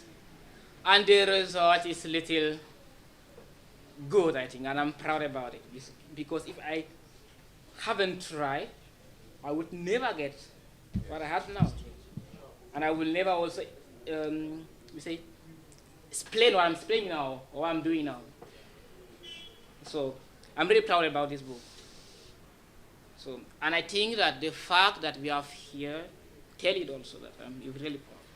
Bonsoir à tous, je suis James Franklin Katabo, élève professeur niveau 3, école normale. J'aimerais revenir un peu sur le titre, à l'assaut des revers. Bon, nous pouvons tous faire le constat que les difficultés auxquelles font face les jeunes de la société sont légion. Il y en a qui, après les études, ne trouvent pas d'emploi, que ce soit parce qu'ils ont été mal orientés ou pour une quelconque autre raison. D'autres trouvent un emploi, mais ils sont pour de mauvaises raisons. Nous connaissons le cas de nombreux enseignants qui sont allés se faire former dans une institution de l'État pour ensuite, parce qu'ils cherchaient le matricule, voilà. Et les résultats sont souvent catastrophiques. Donc les problèmes sont légion. Mais ce sur quoi je voudrais attirer l'attention, ce sur quoi je voudrais des éclaircissements, c'est l'assaut. Ici, il est question de l'assaut vers ces difficultés-là. Quand on parle d'assaut, on a forcément à l'esprit un arsenal, c'est-à-dire un ensemble d'armes qu'on va utiliser pour aller à la conquête de ces différentes difficultés. J'aimerais donc savoir quel est le plus important, l'arme primordiale que tout jeune doit avoir, que ce soit un jeune Camerounais ou même d'ailleurs, parce que nous sommes tous concernés, la population humaine, la communauté mondiale est tous concernés par ce même problème-ci. Quel est l'arsenal, quelle est l'arme principale que le jeune devrait avoir dans son arsenal pour aller à la conquête de tous ces problèmes-là? Y en a-t-il une? Je voudrais intervenir et poser une question à l'auteur concernant la différence entre le croyant rationnel et le croyant irrationnel.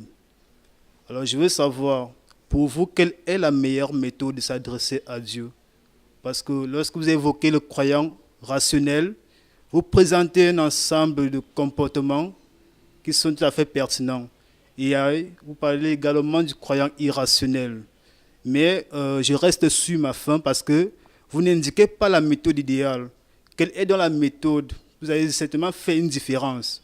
Mais j'aurais voulu qu'à la fin, vous indiquez peut-être aux jeunes la méthode appropriée, la méthode idéale, comment s'adresser à Dieu lorsqu'on veut peut-être prendre un chemin, vous parlez du chemin de l'Europe, qu'est-ce qu'il faut faire?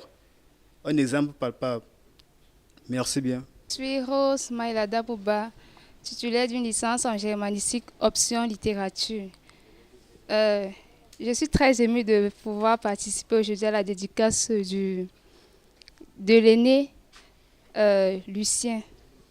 Bon, je suis littéraire et depuis qu'on parle de l'auteur et du narrateur, je ne sais pas, vous me choquez un peu parce que l'auteur déjà c'est celui qui écrit, rien à faire. C'est la fonction de l'auteur, écrit.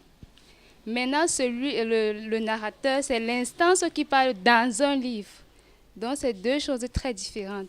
Mais je suis également très contente que plusieurs personnes ont eu la vision littéraire parce que dans l'extrait qu'on nous a lu à l'hôpital, tu disais, je prends mon inspiration entre ces quatre murs. Là, on est perdu.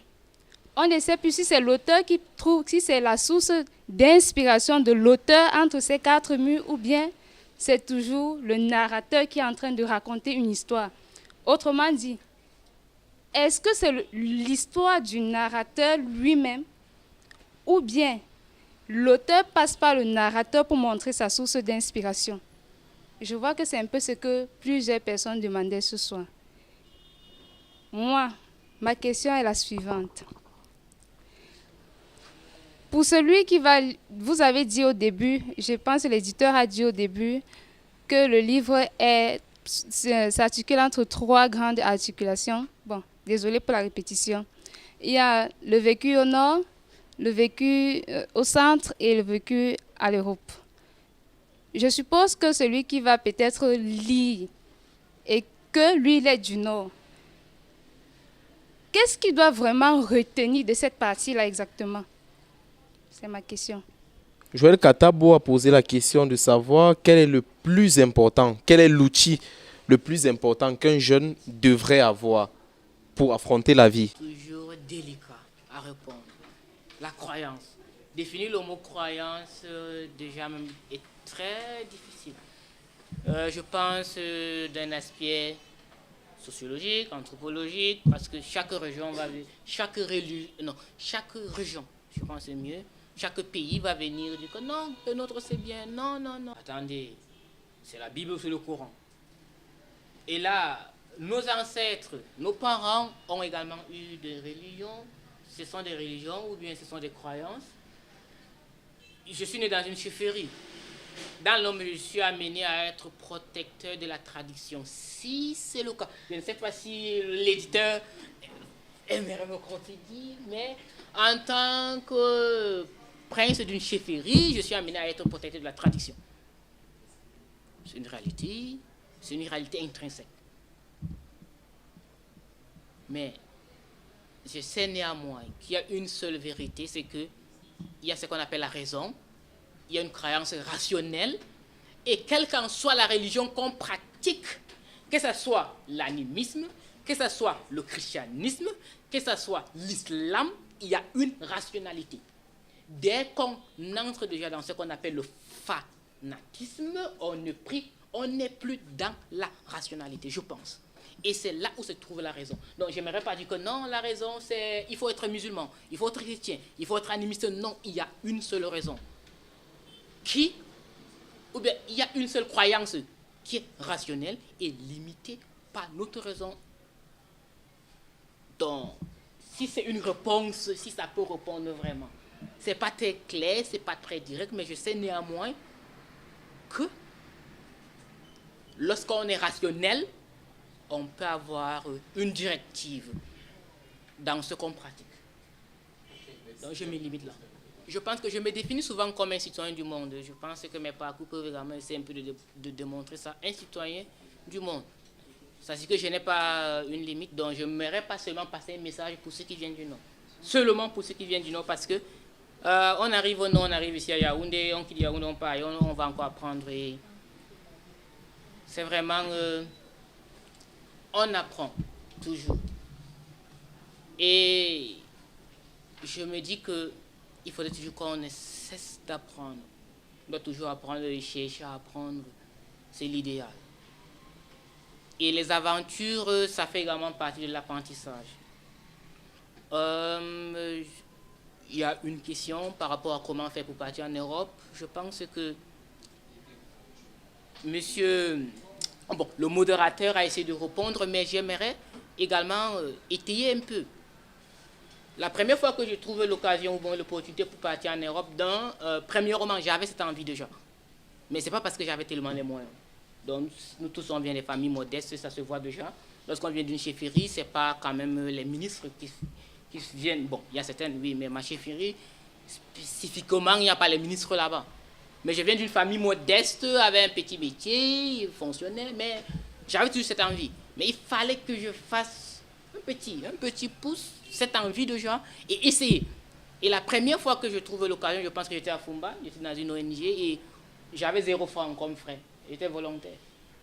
Donc, j'ai voulu mettre en exergue ce que j'ai appris à l'université. Travailler dans une structure à caractère allemande et apprendre quelque chose, quelques mots, et je rencontre les gens, j'ai les opportunités, je découvre le monde. Jusqu'aujourd'hui, c'est une aventure déjà. Et si vous avez envie vous aimerez voyager et que vous avez fréquenté, parce que l'Europe, c'est pas vraiment pour ceux qui n'ont pas appris, ceux qui ne partent pas à l'école. L'Europe, normalement, même les ambassades disent toujours, c'est pas un pays d'aventure. On aimerait partir former les gens qui vont venir aider cette Afrique. Qu'on nous renvoie tout le temps. Donc, si vous voulez faire une aventure et que vous êtes paresseux, vous pensez que vous avez échoué ici, c'est en Europe que vous allez réussir, c'est zéro. Il faut d'abord commencer par avoir une formation ici pour pouvoir vivre en Europe. Et ça, c'est ce que toutes les ambassades demandent. C'est qu'il y a toute une procédure consulaire. Donc, vous pouvez prendre quelqu'un et déposer là-bas.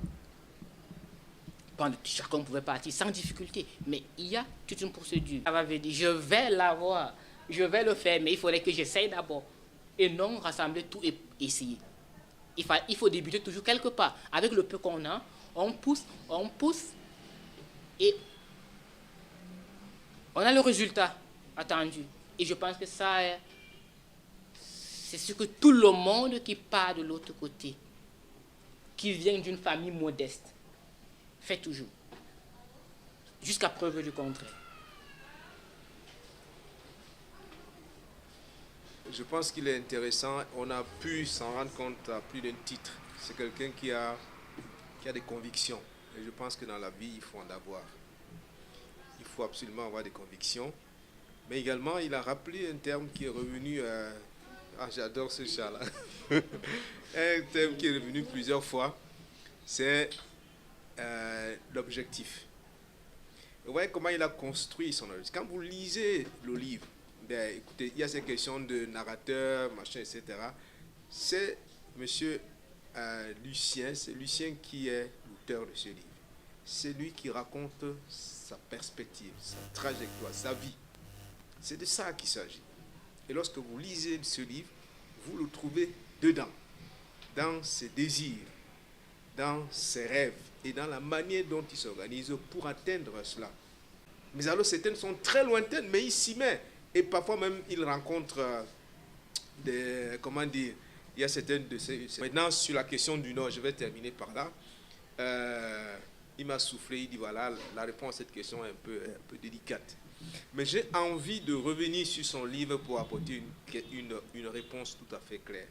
Le Nord dont il parle dans ce livre, c'est le Nord à la fois de la souffrance, aussi le Nord de ceux qui, ou de celui qui, dans cette situation, comment dire, difficile, refuse la fatalité. Mais comment est-ce que quelqu'un qui vient du Nord arrive à se construire? Je pense que c'est un message très fort et qui me rappelle mon propre parcours, parce que moi je suis un fils de paysan.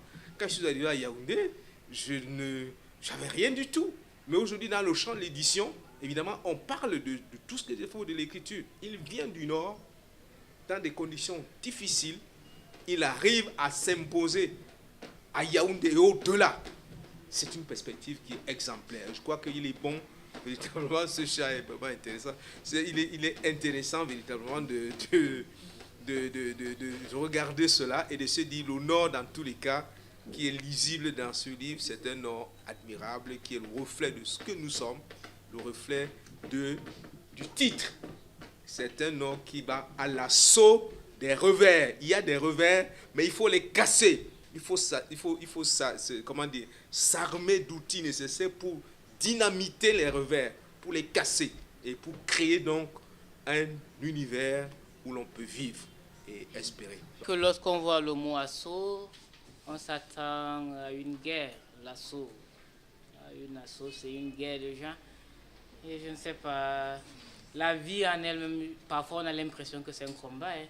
Je ne sais pas si c'est vrai, mais on a souvent cette impression. Est-ce que c'est bien de prendre la vie comme un combat ou prendre cela autrement? Point d'interrogation. Mais toujours est-il que le livre, la couverture, la page de couverture nous présente au moins c'est quelqu'un qui a un bic et son image est reflétée. À travers un miroir, il a un bic en main. Et on est au XXIe siècle. Là, je pense que la première chose que tout le monde fait ici, c'est qu'on nous envoie à l'école et on nous donne des bics, des craies, on apprend à écrire. Je ne sais pas si au XVIe siècle, XIe siècle, c'était la même chose. Mais si je m'en tiens à l'histoire de mes grands-parents, on les donnait des armures. Ah oui, il fallait apprendre à combattre en tant qu'homme, si on était homme. Il fallait apprendre à combattre, très très bon guerrier, vigoureux, fort, pour défendre sa tribu. Mais de nos jours, au XXIe siècle, c'est autre chose. On donne des craies, des bics. Bon, c'est ça les armes du XXIe siècle. On est jeune, je ne sais pas, peut-être c'est le cas. Mais toujours est-il que ça représente environ 80%, voire 90% de notre quotidien, jusqu'à ce qu'on désiste.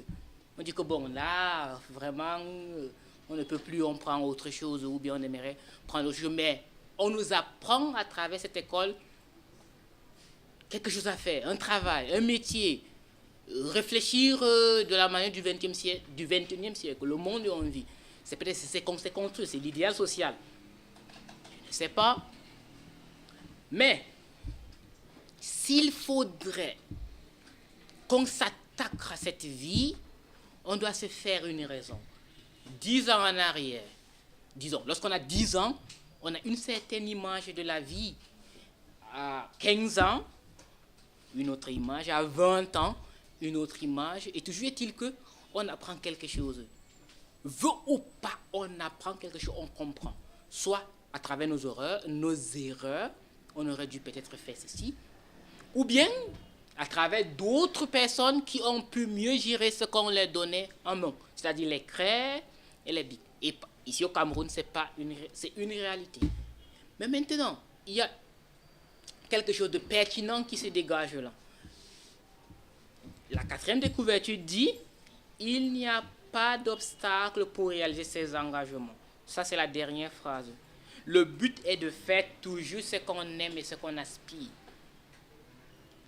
Alors, est-ce que c'est réalisable au Cameroun? Dans un milieu où, je ne dis pas trop, mais tout le monde veut être derrière un bureau, sans apprendre un métier, sans apprendre à créer. On n'aimerait pas créer, on aimerait rester derrière les bureaux. La créativité, mettre quelque chose, créer une marque, c'est une difficulté. On n'a pas l'idée à ça, mais on se voit juste nos grands-parents, ou bien nos parents qui sont là devant nous, on aimerait les remplacer.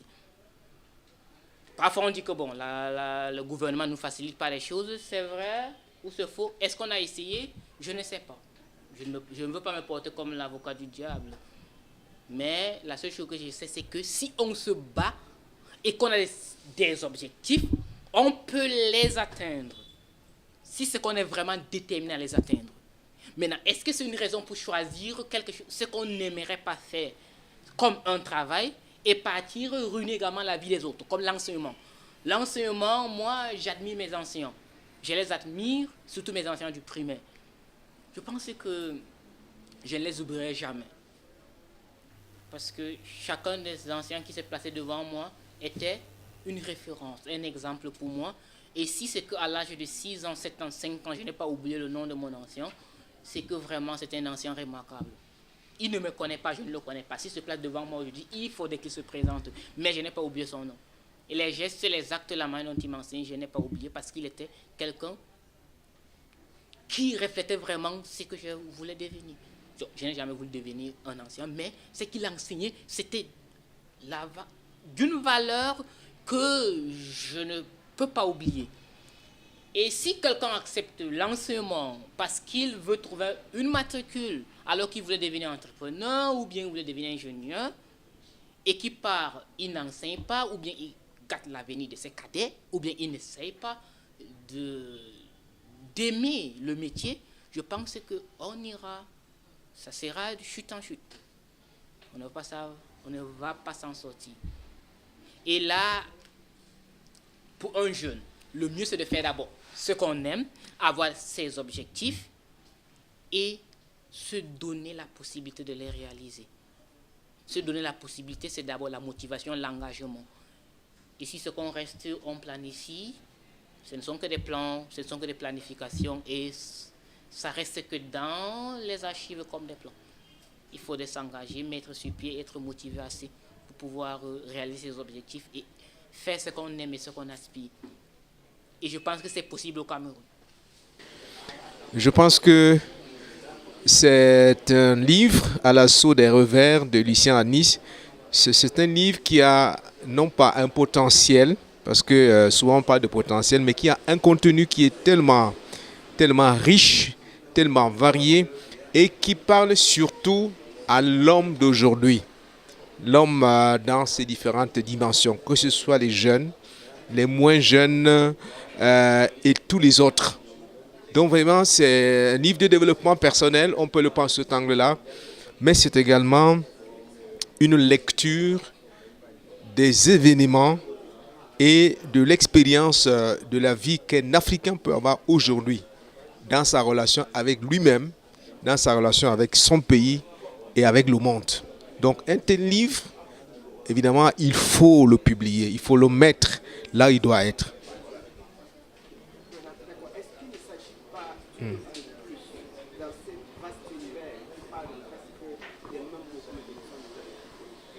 De toute manière, un livre qui arrive vient s'ajouter toujours à d'autres livres qui ont déjà été écrits et publiés. Et pour moi, c'est un processus d'enrichissement de la culture universelle. Et donc, je ne désespère pas de ce que ce soit un livre de plus, mais ce n'est pas un livre de trop. Ce livre a forcément sa place dans la panoplie des publications qu'on peut voir dans le paysage intellectuel et peut-être littéraire, non pas seulement du Cameroun, mais de l'Afrique et du monde en ce moment. Voyez l'expérience qui est retracée, l'itinéraire qu'on peut voir dans ce livre qui nous montre un jeune homme, un enfant qui naît et qui arrive de manière progressive à la découverte du monde, à la découverte des hommes, à la découverte de la connaissance et qui arrive à conquérir quasiment le monde, ça il faut pouvoir le dire.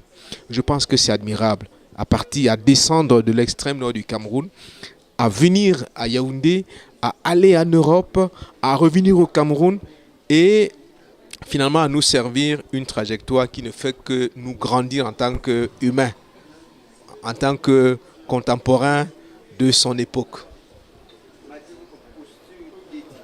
Ouais.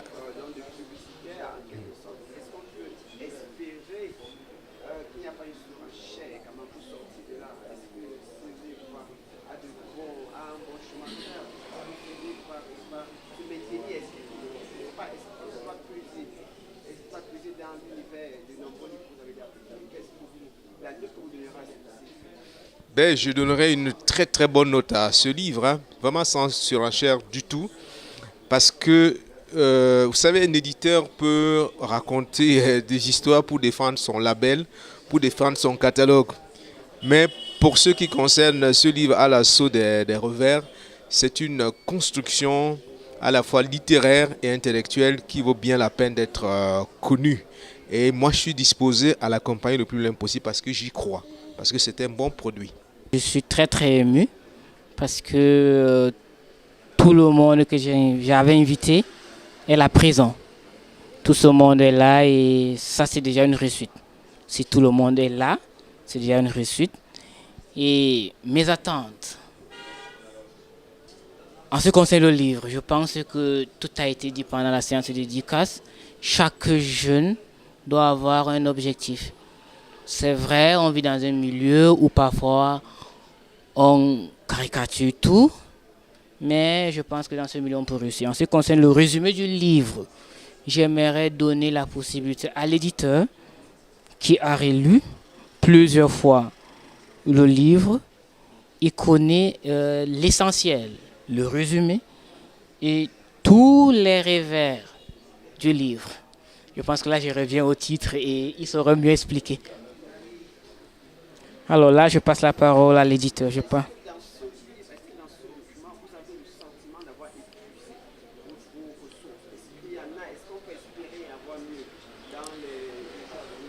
Alors, tout d'abord, j'ai d'autres manuscrits. Donc, je pense pendant mon séjour en Russie, j'ai encore écrit d'autres.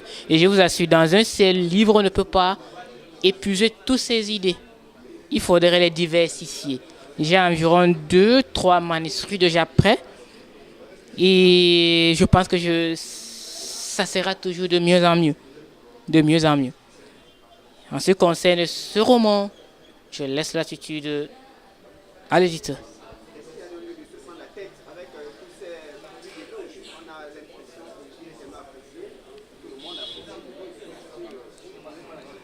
Je ne me prends pas la tête, je ne suis qu'au début, ce n'est que l'introduction. Je dirais, je ne suis qu'au début et je remercie plus ceux qui m'accompagnent. Et mon éditeur fait partie de ceux-là et ce public également, je pense. Je vais débuter par remercier mes parents. Je pense que je n'aurais pu arriver là sans mes parents. Mes parents m'ont soutenu pendant tout mon parcours, ils ont payé mes études et ils m'ont laissé faire ce que j'ai toujours voulu faire. Ils ne m'ont pas obligé, ils ne m'ont pas imposé leur point de vue et je pense que c'est l'idéal. Je pense que c'est ce que tout jeune aimerait avoir. Là, je remercie Grand-Be Mathieu, Maïpeli Yvette, tous mes frères, tous mes camarades de classe, tous mes cousins, tous mes amis et mes éditeurs. Le docteur Mbaga qui m'a également donné la possibilité de m'installer ici aussi. On est ici grâce à lui. Tout ce édifice l'appartient et il est également ici et je remercie également. Je tiens d'abord à remercier l'auteur qui est M. Lucien pour cette initiative. Déjà, cette dédicace s'est très bien passée parce que ça nous a fait apprendre beaucoup sur l'immigration clandestine qui n'est d'ailleurs pas bien. Nous tous, nous sommes en Afrique, plus précisément au Cameroun. On connaît ce qui s'est passé récemment avec les informations où on a vu des gens qui sont morts en Méditerranée parce qu'ils voulaient aller en Europe de manière illégale. On a donc profité de cette occasion pour montrer aux jeunes que l'immigration clandestine n'est pas une bonne chose. Ils doivent éviter cela. Ils doivent voyager de manière légale. Déjà, l'immigration clandestine n'est pas une bonne chose. Elle a de nombreuses conséquences. Et on voit des gens qui meurent. Et ce n'est pas bien. Si des gens veulent voyager, ils peuvent se faire accompagner déjà comme l'Institut Konrad Adenauer est mis sur pied pour accélérer le processus de voyage, pour aider les humains, les gens qui veulent aller en Allemagne, de pouvoir se faire accompagner et de voyager de manière légale. Donc, ils peuvent profiter déjà de cette occasion qui leur est offerte. C'est ça mon point de vue par rapport à l'immigration clandestine. Et c'était vraiment très bien. Et je suis Néline Zofo, étudiante à l'École supérieure des sciences et techniques de l'information et de la communication en abrégé ESTIC. Alors ce soir, je suis à la cérémonie des dédicaces du livre de Lucien Anis. Le titre c'est À l'assaut des revers. Le titre c'est À l'assaut des revers. C'est un livre qui est assez nanti d'expérience personnelle de l'auteur qui raconte son vécu. Alors ce vécu, on va dire, me parle d'une façon particulière parce que m'interpelle à revenir moi-même aux sources, à revenir ou bien à valoriser davantage mon pays parce qu'ici en fait il y a de la richesse, il y a de l'or et il y a un grand champ d'action que je peux développer. Il y a un grand champ d'action à exploiter et on peut également vivre heureux au Cameroun. Le paradis, c'est pas l'Europe, c'est aussi le Cameroun. On peut construire notre Europe, alors notre paradis ici au pays. Je suis Joël Sakam, étudiant à l'École supérieure des sciences et techniques de l'information et de la communication en abrégé ESTIC. Je suis en première année, filière édition et art graphique. Pourquoi est-ce que nous sommes là? Premièrement, c'est d'abord parce que nous sommes en stage à Ifriqiya, aux éditions Ifriqiya qui, n'est-ce pas, est la maison d'édition qui a publié le livre. Donc nous sommes en stage là-bas et si nous sommes là, c'est pour davantage apprendre sur le métier.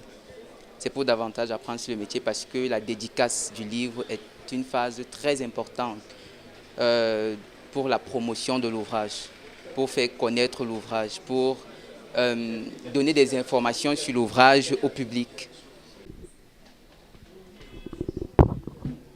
Bien, juste pour dire merci et pour vous rappeler que les éditions Ifriqiya sont ouvertes à tous ceux qui sont intéressés par un projet comme celui de Lucien.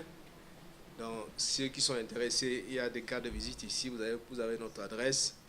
Et donc, vous pouvez me voir à la fin. Nous serons terminés sans passer par la tradition. Nous sommes germanistes, donc obligatoirement, il faudrait qu'il y ait une question qui soit posée en allemand. So, we have something like 3 questions in English here. Now, also ich weiß nicht, jemand da wollte eine Frage stellen? Bitte? 2 Fragen. Bitte seien Sie nicht so lange. Guten Abend. So, ich bin Junior Ekane, Deutschlehrer hier am Institut Konrad Adenauer.